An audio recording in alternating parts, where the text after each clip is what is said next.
ऐसा अभ्यास कर लो, मान लो हमारी बात। कभी भूखे रहकर नाम जप करो, कभी प्रसाद पा के नाम जप करो, कभी भीड़ में खड़े होकर नाम जप करो, कभी एकांत में बैठकर नाम जप करो, चलते हुए नाम जप करो, सेवारत कभी शांत बैठकर हर स्थिति में अपने को तैयार कर लो कि नाम जप ना छूटे। सच्चा उपासक एक सच्चे योद्धा जैसा होता है। जैसे राजकीय सैनिक हर परिस्थिति से निपटने के लिए तैयार रहता है, जल में हो, आकाश में हो, थल में हो, हर प्रकार की सेना। ऐसे हमारे अंदर हर परिस्थिति में भगवद विस्मरण ना हो, ये तैयारी करनी है। अभ्यास में बहुत बड़ी ताकत है। आप एकांत बैठकर नाम जप नहीं कर रहे तो फिर आगे अभ्यास कैसे करेंगे? एकांत में प्रपंच वृत्ति का सहयोग दे रहे हैं। जो सोचवा रहे सोचते चले जा रहे हैं, जो बुलवा रहे बोलते चले जा रहे हैं। आप साधक हैं, आप संयम में क्यों नहीं हो रहे हैं? रोज सुनते हैं साधु का बल, उपासक का बल क्षमा, कहीं लेस नहीं दिखाई दे रहा, नाक में गुस्सा रखा है। साधु का स्वरूप शांत, निरंतर भगवदाकार वृत्ति। चलो हमारी स्थिति नहीं है तो हम वही स्थिति प्राप्त करने के लिए तो चल रहे हैं। बस अपने अहम का पोषण जबकि अहम गलित करना है, अपने मान का पोषण जबकि अमानी होना है, अपने जीवन का लक्ष्य संपूर्ण भार प्रभु के चरणों में समर्पित करके निश्चिंत हो जाना। पर यहां तो संपूर्ण भार हम अपनी बुद्धि में ले गए, हमारी बुद्धि निर्णय करे वही बात सत्य है। सावधान, अभ्यासरत ऐसे रहो, नाम न छूटे। प्रार्थना मान लीजिए, एक ऐसा नशा है नाम में जो हर वस्तु की वियोग का, हर वस्तु के संयोग का जो प्रभाव होता है वो नहीं पड़ने देगा आपके हृदय में। राग द्वेष का प्रभाव नहीं पड़ने देगा। अगर आप भूल करके किसी भी भोग का स्वाद भी ले रहे हैं, वो जलन पैदा कर देगा, नहीं रमने देगा, नहीं उसमें संतुष्ट होने देगा। विश्वास मानिए, जब हम भोगों में ऐसा मानने लगते हैं सुख है और संतोष कर लेते हैं तो परमार्थ मार्ग ढक जाता है। भोगों में सुख नहीं, हमें जो सुख चाहिए वो यहां नहीं है।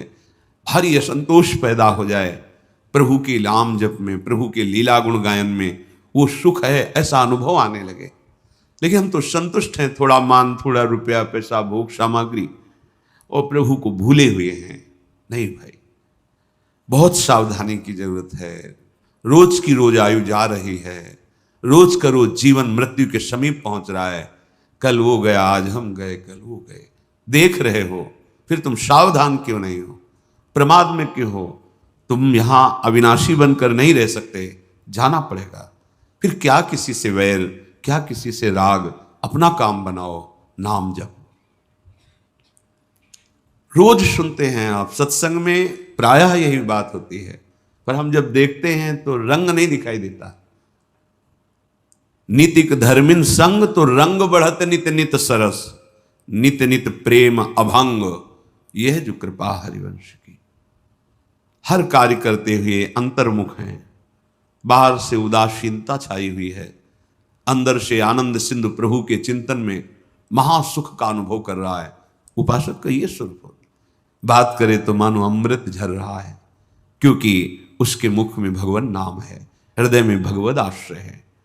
समीप बैठे तो लगता है कि हम किसी परमानंद के समीप बैठे हुए हैं। हमारी स्थिति क्या है? वाणी से बोले तो दूसरे का हृदय दुखी हो जाए, जलने लगे। हमारी चेष्टा ऐसी है। कैसे कैसे हम कहां पहुंचना चाहते हैं? हमारा लक्ष्य क्या है? हमारे आचरण क्या है? मिलान कीजिए। श्रीपाद प्रबोधानंद जी महाराज कह रहे हैं, मैं एक ही कामना कर रहा हूं, मुझे वृंदावन में विराजमान श्यामा श्याम का स्मरण और सेवा, बस।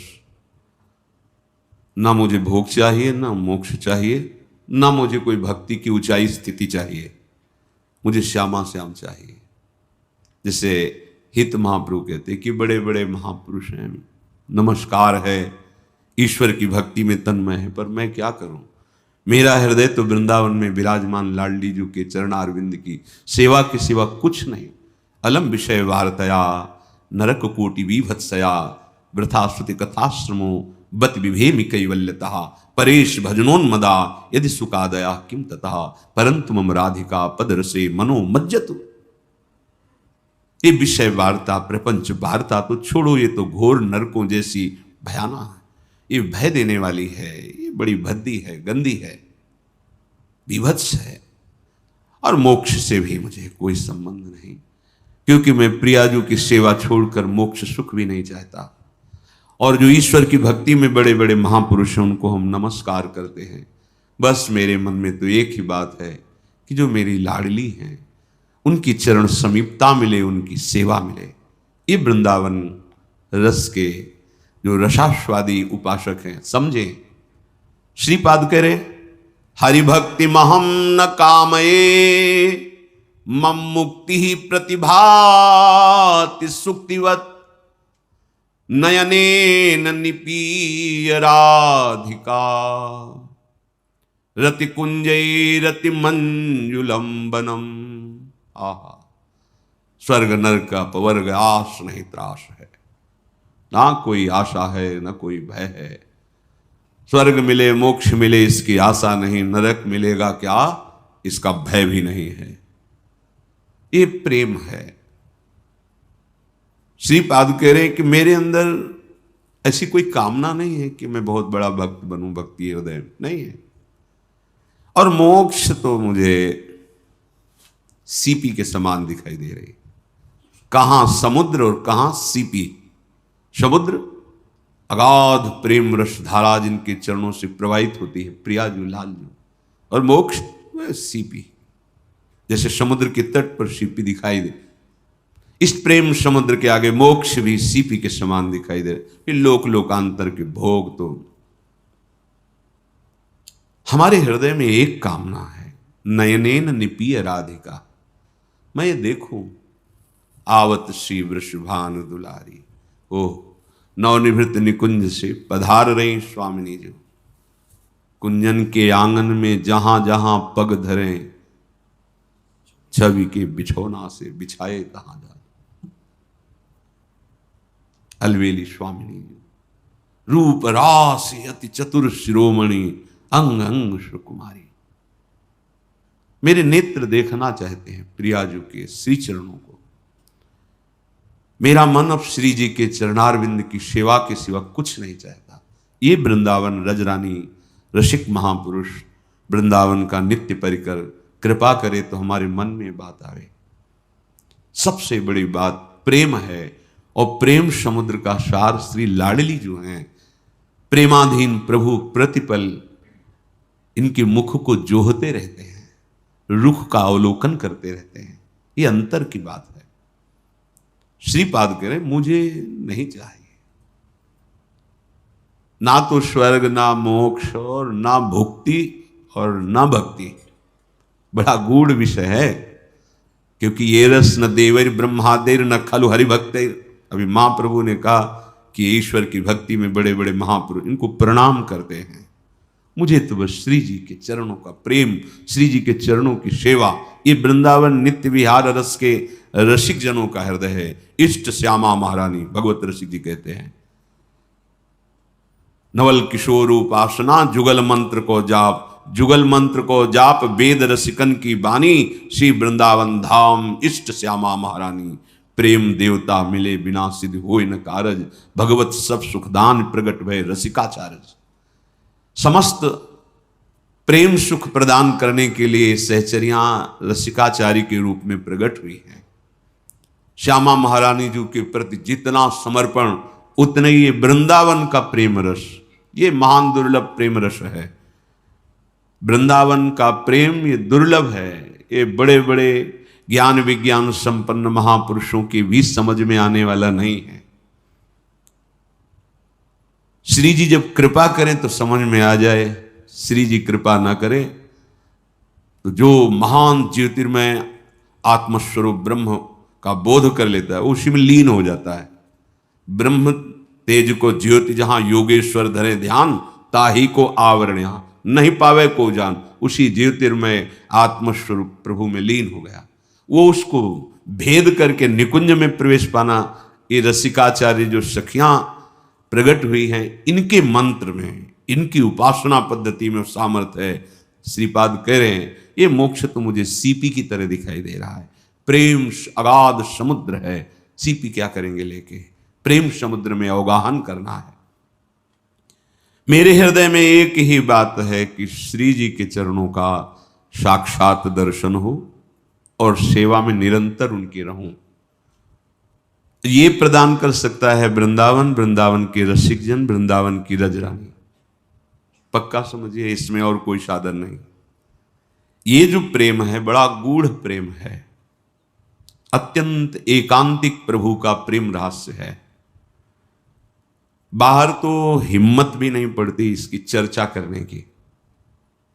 प्रायः बस सिद्धांत या नाम महिमा, भक्त महिमा, प्रिया प्रीतम के प्रेम की बात अगर कहीं दो चार शब्द भी यहां होती तो बहुत डर के होती है, क्योंकि इसका अधिकार जब तक ये पुरुषत्व का अभिमान है, स्त्रीत्व का अभिमान है, तब तक बनिता पुरुष भाव मिट जाए, जब देह भाव रहे तब समझेगा प्रिया प्रीतम कोई स्त्री पुरुष थोड़ी है, ये सखियां कोई स्त्री थोड़ी है।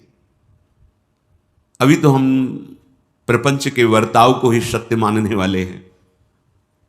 पहले तो इस त्रिगुण रचित माया से पूर्ण रूप से राग रहित हो जाए, दृढ़ वैराग्य, कोई भी लोक लोकांतर का सुख उसके चित्त में क्षोभ नहीं पैदा कर सकता। पर यह पात्रता की बात है, पर हम पात्र नहीं, हम बच्चा हैं।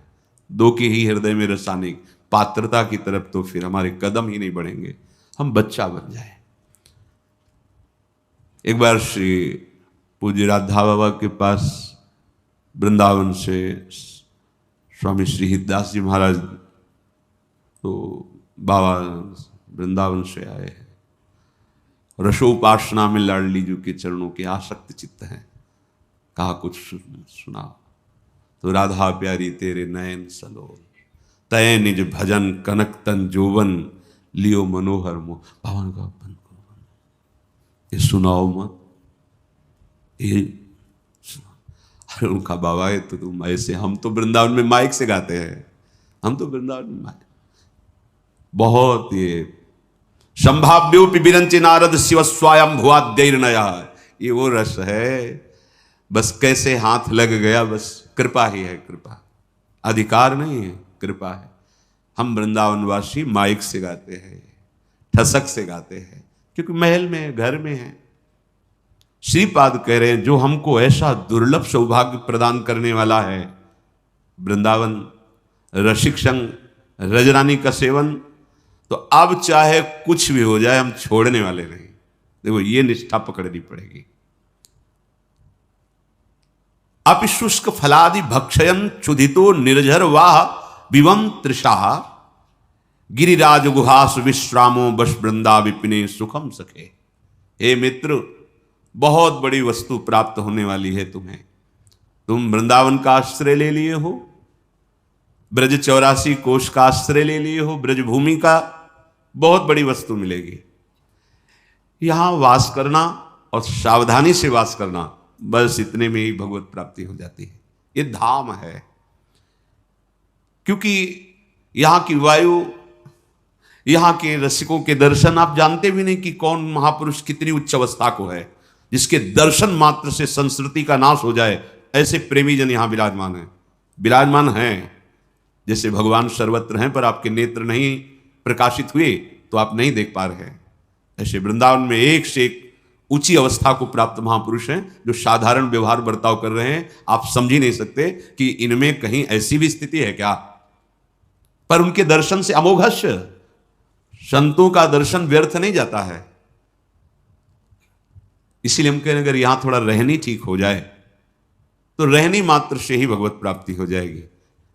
कई बार चर्चा में आया कि हमें परम धाम या परम पद प्राप्त नहीं होना, हम परम धाम में रह रहे हैं, परम पद में रह रहे हैं।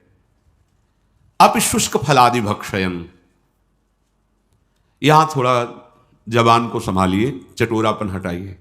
जो रहनी सुधारनी है वो सबसे यहीं से गिरता है साधक। ये जबान अगर, तो फिर ये हर इंद्री को प्रेरित करेगी और सतमार्ग से भ्रष्ट कर देगी। देखो खेल है, आप भगवान के तो माया भी भगवान की, कोई किसी और की नहीं है कि वो डर जाएगी तुमसे। अगर अध्यापक ने पढ़ाया है तो प्रश्न भी वही करता है, और पास भी वही करता है और फेल भी वही करता है। और कोई भी प्रश्न आपकी क्षमता से बाहर नहीं होता, जो पढ़ाया जाता है वही प्रश्न होता है। ऐसा नहीं होता कि पढ़ाए कक्षा 5 की बात और प्रश्न करे 10-12 का, ऐसा नहीं होता। आप जिस स्थिति में लाए गए हैं, आपको जो स्थिति का उपदेश दिया गया है, उसी के अनुसार आपको प्रश्न होगा। हमारी रसेंद्री बहुत हमको गिरा देती है, बहुत होश में। अगर हम सात्विक भोजन करेंगे, अल्प भोजन करेंगे, तो विक्षेप से बच जाएंगे। जो आपका मन बार बार भजन से हटकर भोगों में जाता है, ये विक्षेप है।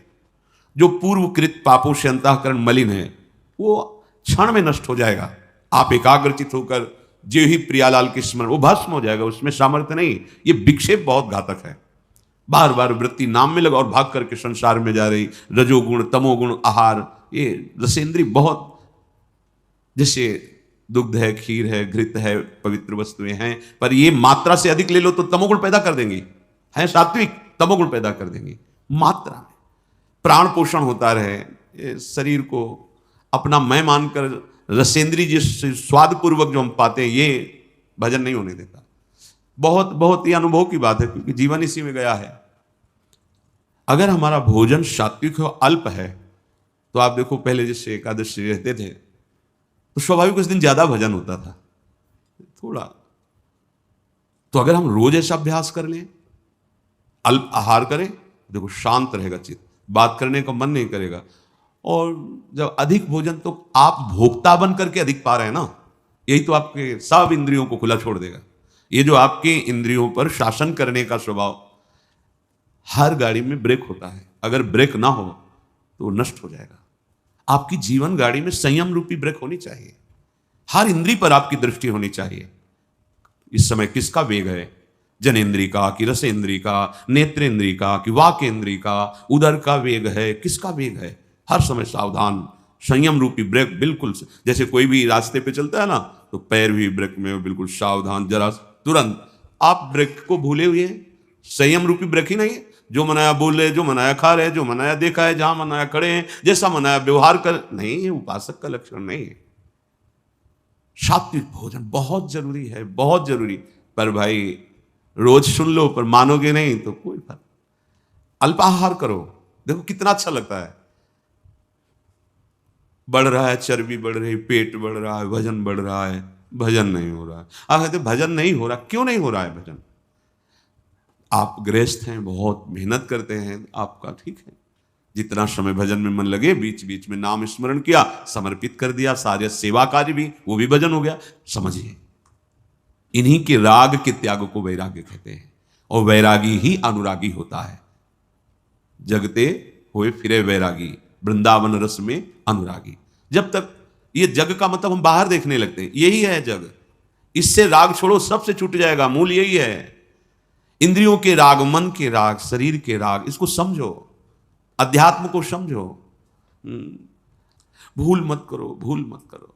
इसको सजाने का मतलब है बंधन दृढ़ कर रहे हो, समझो।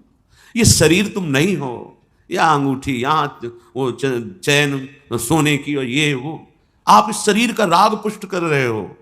शरीर का राग पुष्ट होगा तो वासनाओं की धूम मचेगी, वासनाओं के वशीभूत होकर आचरण करोगे, दुर्गति हो जाएगी। और वही हो रहा है, हम शरीर राग पुष्ट कर।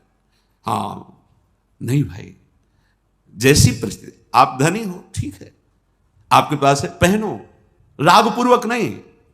अगर राग पूर्वक तो फिर वासनाएं बढ़ेगी, रजोगुण बढ़ेगा, वो आपको बांध लेगा, स्वाभाविक है। प्रियाजू को अर्पित करो, प्रसादी आभूषण, प्रसादी वस्त्र। गृहस्थ हो तो, विरक्त हो तो बस जो गुरु ने वस्त्र दिया उसी रहने से, आजीवन उसी रहने से, कुछ भी परिवर्तन नहीं, कुछ भी अधिक नहीं, एक भी वस्तु अधिक नहीं, जैसे जितना वैसे ही। विरक्त होने के बाद शरीर का श्रृंगार नहीं, ये शरीर का श्रृंगार नहीं है, ये दासत्व है। वृंदावन की रज और स्वामिनी का प्रसादी चंदन और गुरु परंपरागत तिलक की आकृति, ये हमारे शरीर का श्रृंगार नहीं है, ये हमारी स्वामिनी जी के दासत्व का स्वरूप है।